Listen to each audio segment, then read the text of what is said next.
আসসালামু আলাইকুম। কুকিং হাউজে সবাইকে স্বাগতম।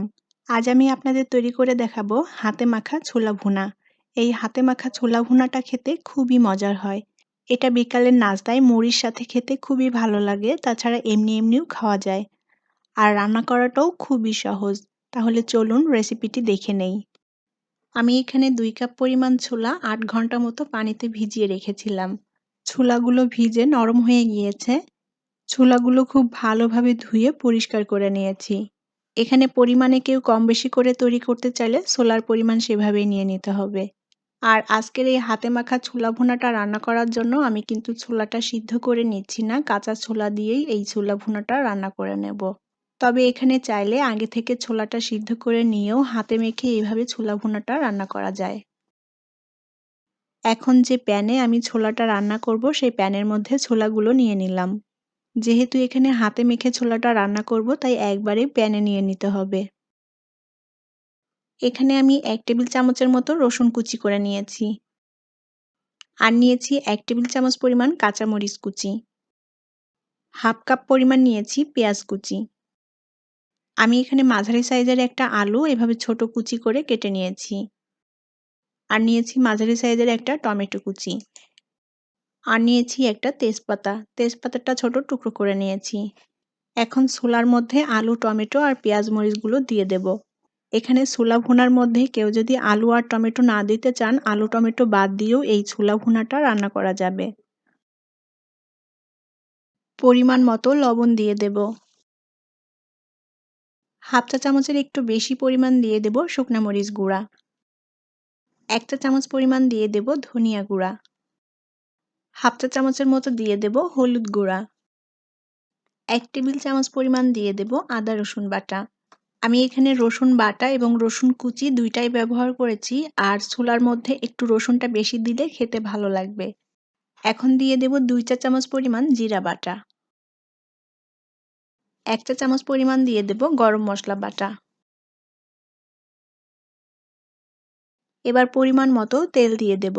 আমি এখানে রেগুলার রান্নার তেল নিয়েছি, এটা চাইলে সরিষার তেল দিয়েও রান্না করা যাবে। এবার হাত দিয়ে ছোলার সাথে সব মশলাগুলো ভালোভাবে মেখে নেব।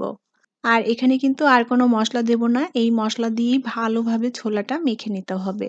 এভাবে হাতে মেখে ছোলা ভুনা রান্না করলে খেতে কিন্তু খুবই মজার হয়। আর এই রান্নাটা একদমই সহজ, কোনো ঝামেলা নেই। একবারেই ছোলার সাথে সব মশলাটা মেখে ছোলা ভুনাটা রান্না করে নেওয়া হয়, আর এর জন্য ঝামেলাও কিন্তু কম হয়।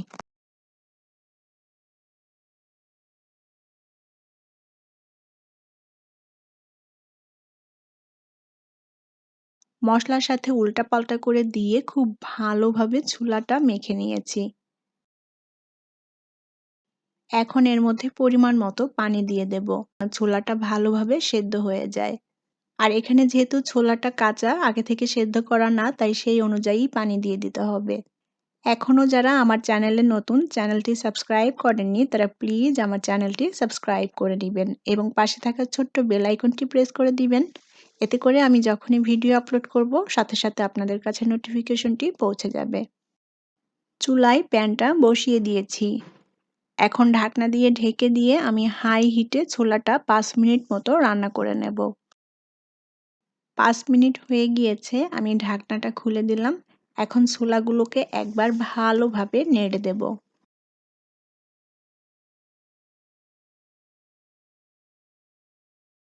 ছোলাগুলো ভালোভাবে নেড়ে দিয়েছি।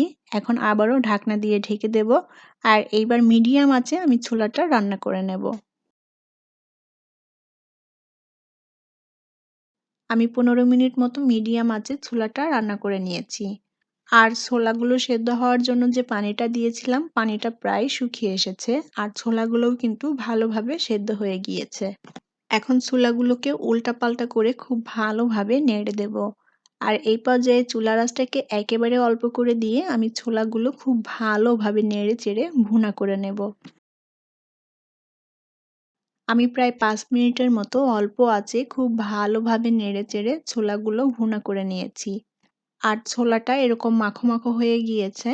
এটা অল্প আঁচে নেড়ে চেড়ে খুব ভালোভাবে ভুনা করে নিতে হবে। আর ছোলাটা যত ভালোভাবে ভুনা করা হবে, এর স্বাদটাও কিন্তু ততই বাড়বে। আমি খুব ভালোভাবে নেড়েচেড়ে ছোলাগুলো ভুনা করে নিয়েছি। আর ছোলাটা কিন্তু খুব ভালো মতো সেদ্ধও হয়ে গিয়েছে আর মসলাটাও এরকম মাখো, মাখো হয়ে গিয়েছে। এখন ছোলা ভুনাটা আমি চুলা থেকে নামিয়ে নেব। তৈরি হয়ে গেল খুব সহজেই দারুণ মজাদার হাতে মাখা ছোলা ভুনা। এই ছোলা ভুনাটা বিকালের নাস্তায় মুড়ির সাথে খেতে খুবই ভালো লাগে। তাছাড়া এমনিও এই ছোলা ভুনাটা খাওয়া যায়। এছাড়া এই ছোলা ভুনাটা কিন্তু ভাত দিয়ে খেতেও খুবই ভালো লাগে। আশা করি আমার আজকের রেসিপি আপনাদের ভালো লেগেছে।